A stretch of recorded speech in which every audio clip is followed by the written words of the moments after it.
In an unprecedented development that has sent shockwaves through NATO headquarters and capitals across the Western world, President Donald Trump has escalated his territorial ambitions beyond Venezuela and Greenland to include direct military threats against Canada, triggering the most serious crisis in the Atlantic Alliance's 76-year history. The shock capture of Venezuelan President Nicolas Maduro and Trump's ramped-up talk of seizing Greenland have rattled Canada, forcing citizens to take seriously the U.S. president's past threats to Canadian sovereignty. What began as economic pressure and territorial rhetoric has now evolved into what Canadian defense experts are calling an existential threat to the nation's sovereignty. The crisis reached a boiling point Thursday when French President Emmanuel Macron cited Trump's threat to make Canada the 51st state as an example of American foreign policy that is sacrificing allies for the law of the strongest. This marks the first time a major European leader has directly addressed Trump's threats against Canada's territorial integrity, signaling growing international alarm over what many see as America's abandonment of its traditional role as defender of democratic allies. There are mounting tensions between Canada and the U.S. as Trump repeatedly threatens to annex Canada for reasons including resources, trade, and access to the Arctic. The situation has become so serious that a blunt column in Canada's largest national newspaper went viral this week, warning of the possibility that Trump may use military coercion against the country. The author's advice: learn from Finland's defenses against Russia. Expand the civil defense force. Build a national drone strategy inspired by Ukraine's example. And think about the unthinkable. The military dimension of the crisis became apparent when political analysts warned that Trump poses a mortal threat to Canada, not just economically, but territorially and physically. Political scientist Thomas Homer Dixon, who has been tracking the escalation, warns that there's a real chance that military force could be used against Canada in the future. NATO's response has been notably muted, raising questions about the alliance's ability to protect one of its founding members from another. NATO members and other allies have been conspicuously silent as U.S. President Donald Trump lobs threats at Canada's sovereignty.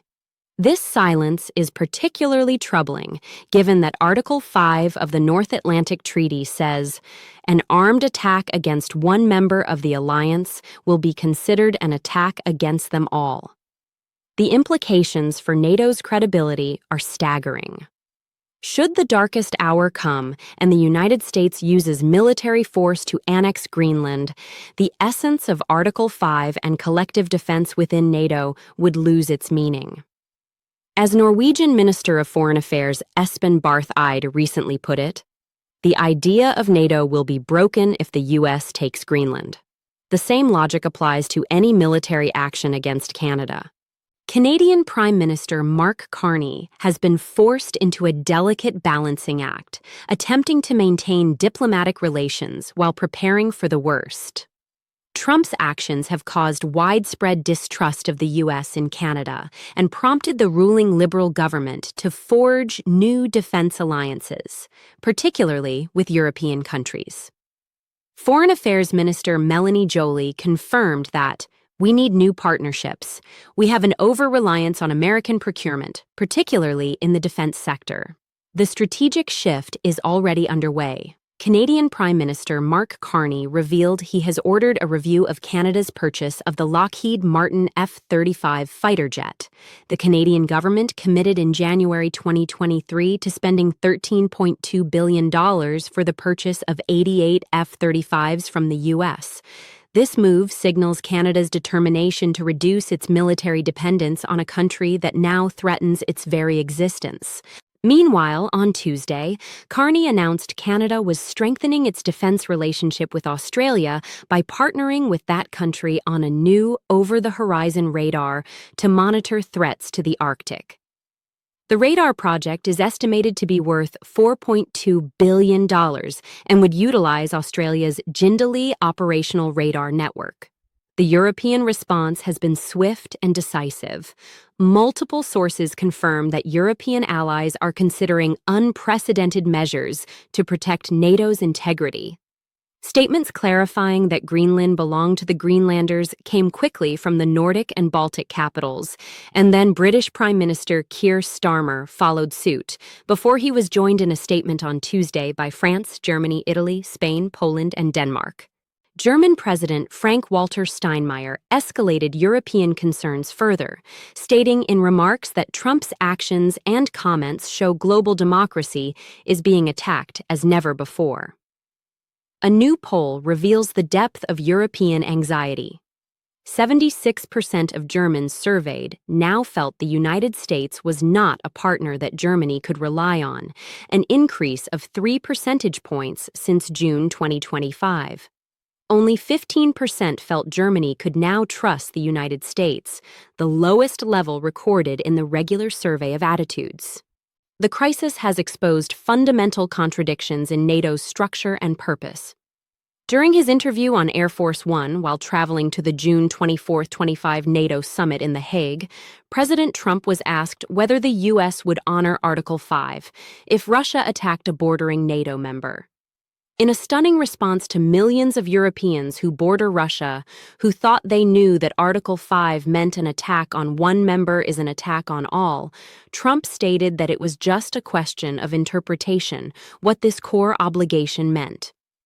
Trump's reinterpretation of NATO's core commitments has created a security vacuum that adversaries are eager to exploit. Andrei Gurulyov, a former Russian military official, has claimed there's now an opportunity for Russia to take Greenland itself or make a deal with Trump and split Greenland in two parts. The financial implications of this crisis are enormous. NATO's 5% benchmark would cost Canada $150 billion a year, according to Carney. This represents an unprecedented military spending increase that Canada has not seen since the Second World War or Korean War. Defense experts warn that the current crisis represents more than just bilateral tensions between allies. It won't be a frontal military assault where tanks move across the border or an attempt to capture the capital city. Instead, it will happen piecemeal, starting with a demand that Canada move the border in the Great Lakes, or that the border be adjusted to allow for more American access to water resources that they feel are part of their national security. The administration's broader hemispheric strategy adds urgency to Canadian concerns.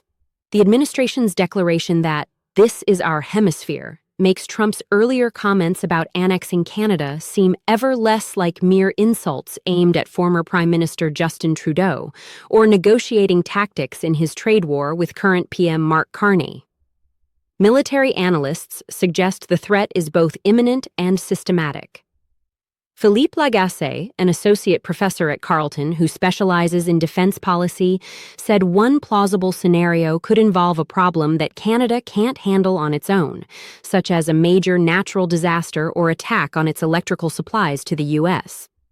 The United States will deal with it for you, at least under this administration, and it may not choose to leave, or it may choose to make demands of you. The broader implications for global democracy are profound.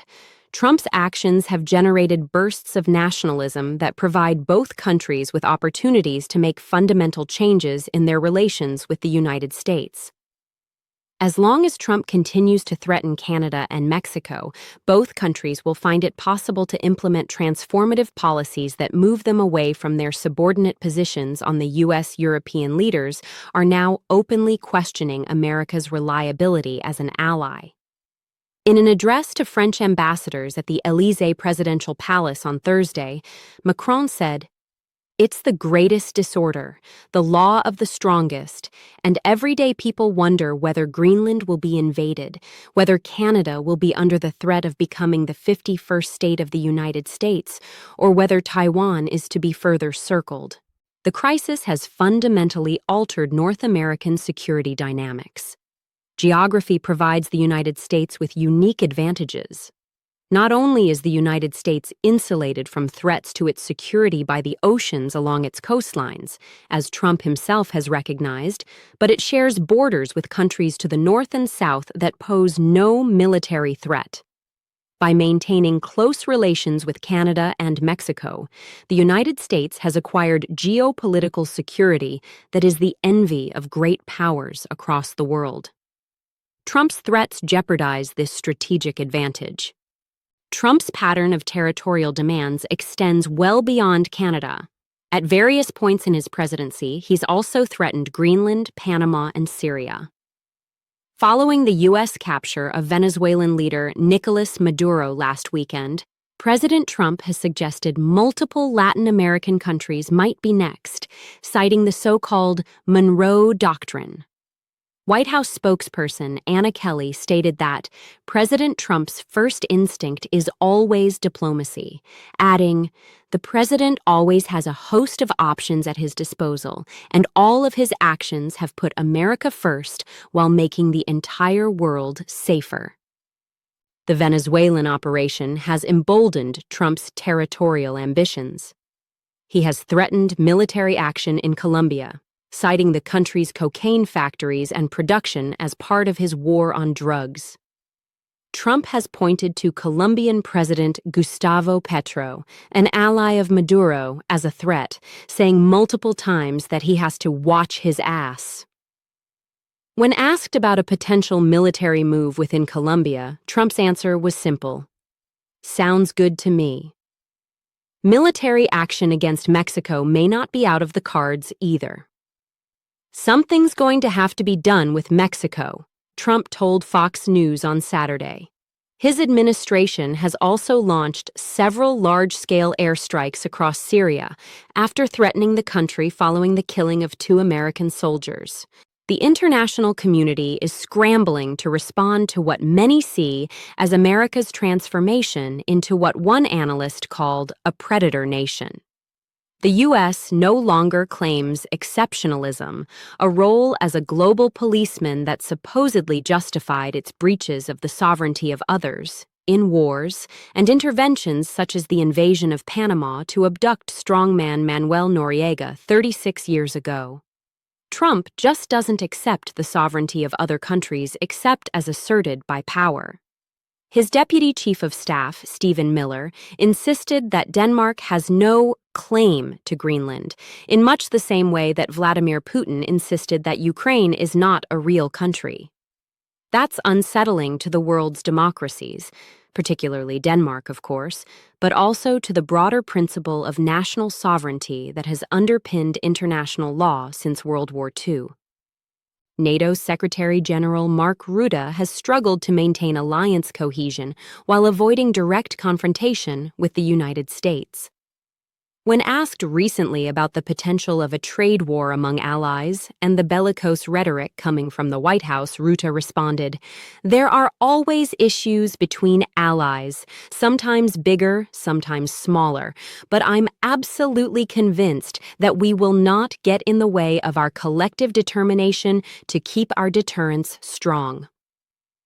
To begin a formal dialogue among allies, Canada and perhaps Denmark would have to invoke Article 4, something that has only been done 7 times since NATO's founding, most recently by Eastern European allies following Russia's full-scale invasion of Ukraine.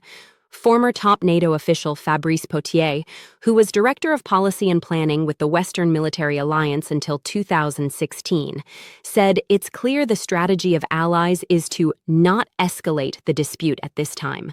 It's better not to end up in some verbal fight with Donald Trump, which is also what he's looking for, Potier said.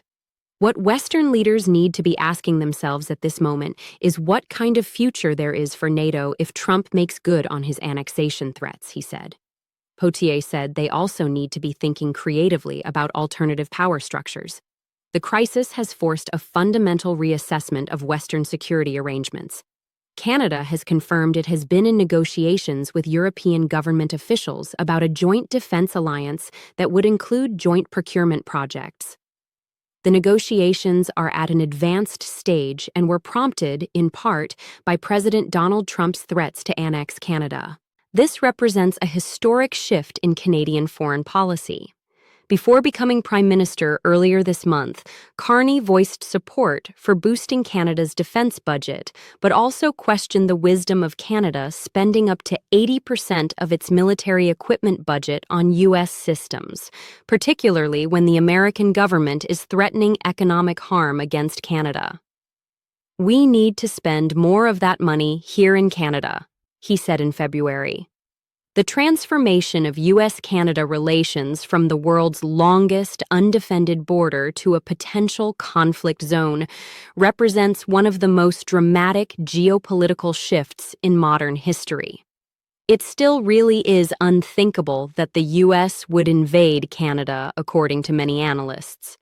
But it's getting easier to imagine Trump employing heavy-handed tactics to coerce Canada, or contest its Arctic sovereignty, or cause a rupture in the security alliances that have been foundations of this country's foreign policy for 80 years.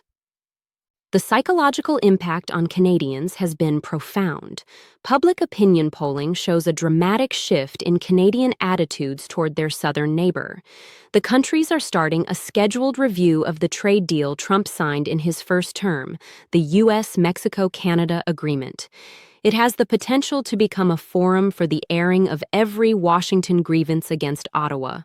Its small military presence in the far north, its approach to sectors such as agriculture, and for Trump's negotiating style of exerting maximum leverage against smaller trading partners. The existing deal means that about 85% of Canada-US trade is currently tariff-free, exempted from Trump's 35% import taxes against other Canadian goods.